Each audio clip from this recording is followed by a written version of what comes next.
Hello दोस्तों, नमस्कार।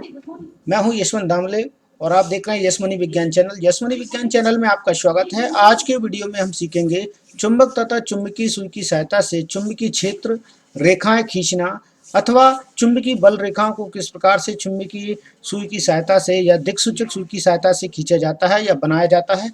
हम ये देखेंगे, उस स्लाइड की सहायता से भी हम आपको बताने का प्रयास करेंगे। तो चलिए आइए शुरू करते हैं।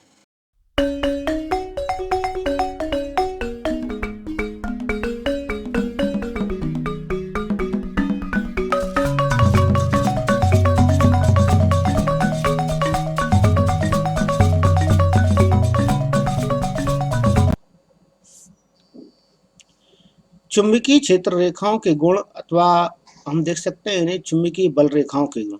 इन्हें क्षेत्र रेखाओं के नाम से भी जाना जाता है और बल रेखाओं के नाम से भी जाना जाता है। यहाँ पर एक चित्र के माध्यम से मैं आपको समझाने का प्रयास करूंगा कि चुंबकीय क्षेत्र रेखाएं या क्षेत्रीय रेखाएं वास्तव में उत्तरी ध्रुव से प्रकट होती हैं, अर्थात ये नॉर्थ पोल से प्रकट होंगी। यहाँ पर ये नॉर्थ पोल बना हुआ है, उत्तरी ध्रुव से प्रकट होती हैं। ये देखिए, आप इस डायरेक्शन में देख पा रहे हैं कि ये उत्तरी ध्रुव से प्रकट होती हैं और वास्तव में दक्षिणी ध्रुव पर जाकर विलीन हो जाती हैं। फिर दक्षिणी ध्रुव से ऐसे इस साइड से निकलकर वापस से आपको इस प्रकार का एक चक्र नुमा संरचना, बलय नुमा संरचना बनाती हुई प्रतीत होती हैं। ये चुंबकीय बल रेखाएं कहलाती हैं।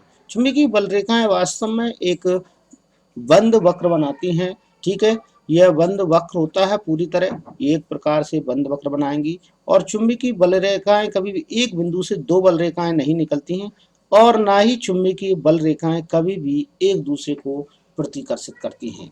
तो ये में है कि चुंबकीय बल रेखाएं एक दूसरे को प्रतिकर्षित नहीं करती हैं, प्रतिकर्षित करती हैं सॉरी, और वह एक दूसरे को कभी भी प्रतिच्छेदित नहीं करती, अर्थात ऐसा कभी नहीं करेंगी कि ऐसे क्रॉस कर लें, ऐसे क्रॉस नहीं करेंगी। ठीक, तो वो एक दूसरे को प्रतिच्छेदित नहीं करती हैं, एक दूसरे से दूरी बनाए रखती हैं और एक बंद वक्र बनाती हैं। उत्तरी ध्रुव से प्रकट होती हैं और दक्षिणी ध्रुव की ओर विलीन हो जाती हैं। तो ये एक प्रकार से चुंबकीय क्षेत्र रेखाएं या चुंबकीय बल रेखाओं के गुण हैं, मुख्य रूप से जो आपने जाने हैं।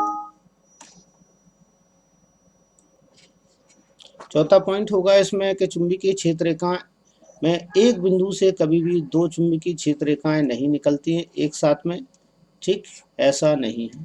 ठीक, तो आपको इन्हें ध्यान रखना है। ये चुंबकीय क्षेत्र रेखाओं के गुण हैं। इन्हें लिखने के लिए यहाँ लिखा गया है कि चुंबकीय पहला गुण आप यहाँ से लिख सकते हैं, क्षेत्र रेखाएं उत्तरी ध्रुव से निकलकर दक्षिणी ध्रुव पर विलीन हो जाती हैं। ठीक है, क्षेत्र रेखाएं बंद वक्र बनाती हैं। तीसरा पॉइंट आप लिखेंगे, प्रबल चुंबकीय क्षेत्र में बल रेखाएं अपेक्षाकृत अधिक निकट निकट होती हैं या पास पास होती हैं। दो रेखाएं कभी भी एक दूसरे को प्रतिच्छेदित नहीं करती हैं। ठीक है, और पांचवा पॉइंट है, चुंबकीय क्षेत्र की प्रबलता को क्षेत्र रेखाओं की निकटता की कोटि द्वारा दर्शाया जाता है। अगर क्षेत्र रेखाएं बहुत ज़्यादा नज़दीक हैं, बहुत ज़्यादा पास पास बन रही हैं, तो इसका मतलब है वहाँ चुंबकीय क्षेत्र बहुत ही मजबूत है, बहुत ही प्रबल है, वहाँ चुंबकीय क्षेत्र अधिक है। और यहाँ चुंबकीय क्षेत्र रेखाएं यदि दूरी पर बन रही हैं, थोड़ी दूर जा रही हैं, तो वहाँ वास्तव में देखा जाए तो फिर चुंबकीय क्षेत्र थोड़ा कमज़ोर होने लगता है। वहाँ चुंबकीय क्षेत्र रेखाएं बहुत धीमी बनने लगती हैं और दूर बनने लगती हैं। इस प्रकार से आप इसका आंसर लिख सकते हैं। विद्युत धारा के चुंबकीय प्रभाव के बारे में सबसे पहले हैंस क्रिश्चियन ऑस्टेड द्वारा पता लगाया गया था। इन्होंने सबसे पहले विद्युत धारा के चुंबकीय प्रभाव के बारे में पता लगाया है।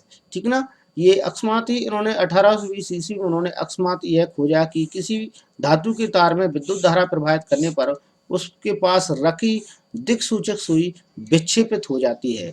ठीक ना, ये उन्होंने विद्युत धारा के चुंबकीय प्रभाव के बारे में जानकारी दी है। तो इनका नाम आप ध्यान रखें, क्योंकि हैंस क्रिश्चियन ऑस्टेड विद्युत धारा के चुंबकीय प्रभाव के जनक रहे हैं। ठीक है, तो ये क्वेश्चन एक नंबर में यहाँ से आपको मिल सकता है, तो आप इसे भी नोट कर लें। एक क्वेश्चन भी दिया गया है इसी पेज पर कि फर्स्ट नंबर पे यहाँ पर चुंबक के निकट लाने पर दिक्सूचक सुई क्यों विक्षेपित हो जाती है। तो चुंबक के निकट लाने पर दिक्सूचक सुई विक्षेपित होने का मुख्य कारण यह है कि दिक्सूचक सुई भी एक चुंबक के भांति ही कार्य करती है, एक चुंबक ही है। यदि हम उसे लटकाएंगे स्वतंत्र रूप से तो वह वास्तव में उत्तर दक्षिण दिशा में ही ठहरता है, वह भी एक क्षण चुंबक की तरह ही कार्य करता है। ठीक, क्रियाकलाप 13.2 इसमें बताया गया है, किसी चिपचिपे पदार्थ का उपयोग करके ड्राइंग बोर्ड पर सफेद कागज लीजिए, ठीक ना, चिपकाना है। ड्राइंग बोर्ड पर सफेद कागज चिपका देंगे, इसके बाद बीचों बीच में एक क्षण चुंबक रखेंगे। जिस प्रकार से यह चुंबक रखा हुआ है वह क्षण चुंबक को ड्राइंग बोर्ड पर रखा गया है, और क्षण चुंबक के चारों ओर एक समान रूप से कुछ लोहे के चूर्ण छितराइए। इस कार्य के लिए नमक चित्रवावक का उपयोग करेंगे अपन। जैसे कि नमक चित्रवावक से तात्पर्य है कि नमक की डिब्बी में जैसे नमक रखा जाता है, उसकी सहायता से हम लोहे के चूर्ण को यहाँ पर छिड़कने का कार्य करेंगे। अब ड्राइंग बोर्ड को धीरे से थपथपाना, अर्थात उसे थोड़ा सा हाथ से थपथपाना है, हमें ठोकना है। इसके बाद हम देखेंगे कि उस पर चुंबकीय बल रेखाओं का एक लोहे के कण वास्तव में किस प्रकार से चुंबकीय बल रेखाओं का एक रूप ले लेते हैं, और यहाँ पर एक लाइन सी ड्रॉ हो जाती हैं, और वह हमें नॉर्थ पोल से साउथ पोल की ओर जाती हुई नजर आती है। ये देखिए आप, इस प्रकार से ये वास्तव में चुंबकीय बल रेखाएं हैं जो कभी भी एक दूसरे को प्रतिच्छेदित नहीं करती हैं और एक दूसरे को प्रतिकर्षित करने का काम करती हैं। उत्तरी ध्रुव से निकलकर दक्षिणी ध्रुव पर जाती हैं और एक बंद वक्र बनाती हैं। ठीक, इस प्रकार का ये प्रैक्टिकल आप घर पर भी करके देख सकते हैं।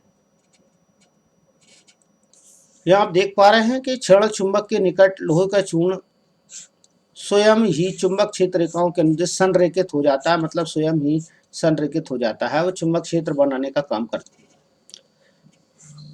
लोहे चूर्ण स्वयं को चित्र 13.2 में दर्शाए गए पैटर्न में व्यवस्थित कर लेता है, और लोहे चूर्ण इस प्रकार के पैटर्न में क्यों व्यवस्थित हो जाता है, उसका कारण क्या है। क्वेश्चन आ जाए कि लोहे का चूर्ण चुंबक के चारों ओर बल रेखाओं के रूप में, चुंबकीय क्षेत्र के रूप में, चुंबकीय क्षेत्र रेखाओं के रूप में क्यों व्यवस्थित हो जाता है, यूं क्यों ऐसा पैटर्न बनाता है, उसका कारण यह नीचे लिखा गया है। यह पैटर्न क्या निर्देशित करता है, तो ये हम इसका आंसर फाइंड आउट पहले भी कर चुके हैं, बता चुके हैं। तो चुंबक अपने चारों ओर के क्षेत्र में अपना प्रभाव आरोपित करता है, अर्थात चुंबक यहाँ चुंबक रखा है तो उसके चारों ओर का क्षेत्र, मान लीजिए यहाँ तक का इसके चारों ओर का क्षेत्र है, तो वह चुंबक के चारों ओर रखे हुए लोहे के कण, उन्हें हिलाने पर वह वास्तव में चुंबकीय बल रेखाओं के रूप में या चुंबकीय क्षेत्र रेखाओं के रूप में व्यवस्थित हो जाते हैं, क्योंकि चुंबक की ओर आकर्षित होने वाले पदार्थों को चुंबक इसी प्रकार से आकर्षित करता है। तो चुंबकीय क्षेत्र में जो भी वस्तु रखी जाएगी, लोहे के चूर्ण रखे जाएंगे, वो वास्तव में एक बल का अनुभव करते हैं जिसे हम कहते हैं चुंबकीय बल, और इसी बल के कारण लोहे के चूर्ण इस प्रकार के पैटर्न में व्यवस्थित हो जाता है। ठीक है ना, किसी चुंबक के चारों ओर का वह क्षेत्र जिसमें उसके बल का अनुभव होता है चुंबकीय क्षेत्र कहलाता है। ये देखिए, चुंबकीय क्षेत्र कहलाता है, ये बल का अनुभव होता है। वह रेखाएं जिसके अनुदिश लोहे का चूर्ण स्वयं संरेखित होता है चुंबकीय क्षेत्र रेखाओं का निरूपण करती हैं, मतलब वे रेखाएं चुंबकीय क्षेत्र रेखाएं कहलाती हैं। अब यहाँ लिखा गया है, किसी क्षण चुंबक के चारों ओर चुंबकीय क्षेत्र रेखाएं प्राप्त करने के कई अन्य उपाय भी है, कोई अन्य उपाय भी है। वास्तव में आप स्वयं भी इस क्षण चुंबक के चुंबकीय क्षेत्र रेखाओं को खींच भी सकते हैं। खींचने के लिए आपको सबसे पहले चाहिए एक दंड चुंबक। आइए देख लेते हैं। देखिए लिखा गया है, सबसे पहले आपको चाहिए एक क्षण चुंबक चाहिए, एक छोटी दिक्सूचक सुई चाहिए। क्षण चुंबक और दिक्सूचक सुई से मैं आपको परिचित करा देता हूं किस प्रकार से आप उन्हें पहचान सकते।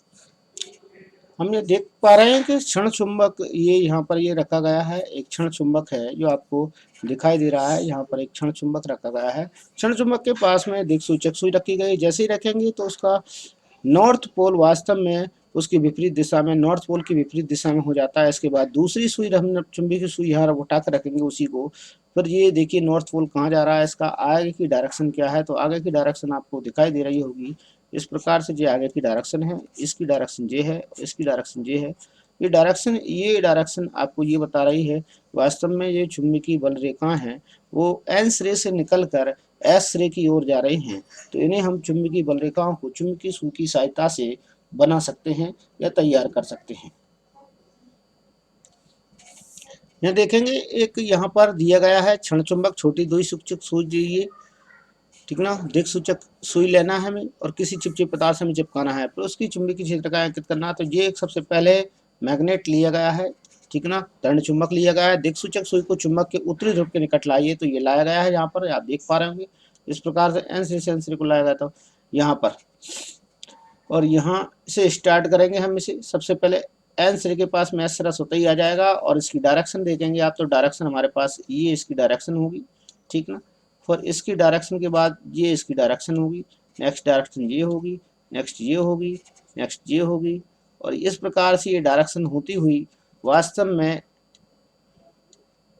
देखिए एस रे की ओर मूव हो जाएगी। तो इस प्रकार से एक बंद वक्र बन जाएगा, जिसे हम कहेंगे चुंबकीय क्षेत्र रेखाएं, ठीक ना, या चुंबकीय बल रेखाओं के नाम से हम इसे जानते हैं। यहाँ पर देख लीजिए, दिक्सूचक सुई का दक्षिणी ध्रुव चुंबक के उत्तरी ध्रुव की ओर संकेत करता है, ठीक है। दिक्सूचक सुई का दक्षिणी ध्रुव चुंबक के उत्तरी ध्रुव की ओर संकेत करता है, अर्थात यहाँ पर ये आप देख पा रहे होंगे, जो दक्षिणी ध्रुव है वो वास्तव में चुंबक के उत्तरी ध्रुव की ओर संकेत कर रहा है। मतलब ये दोनों आपस में एक दूसरे को ज्वाइंट कर सकते हैं, अर्थात ये अट्रैक्ट कर सकते हैं। वास्तव में चुंबकीय सुई एक चुंबक की भांति ही कार्य करती है। अब दिक्सूचक सुई को किसी प्रकार से इस प्रकार रखिए कि उसका दक्षिणी ध्रुव उस स्थिति पर आ जाए जहाँ पहले ध्रुव का उत्तरी ध्रुव था, इस स्थिति को अंकित किया गया था। मतलब आप जैसे ही जहाँ रखेंगे वहाँ डॉट बनाते हुए चले जाएं, और डॉट बनाने के बाद लास्ट में जितने भी डॉट बनेंगे उन डॉट को एक लाइन की सहायता से ड्रॉ करके उन्हें मिला दें, ठीक ना। तो इस प्रकार से इन डॉटों को मिलाते हुए एक रेखा आप खींचेंगे, तो रेखा जब भी खींचेंगे तो वो वास्तव में चुंबकीय क्षेत्र रेखा का रूप ले लेगी, डॉट्स को मिलाते हुए। इस प्रकार से ये चुंबकीय क्षेत्र रेखाओं का रूप ले लेंगी।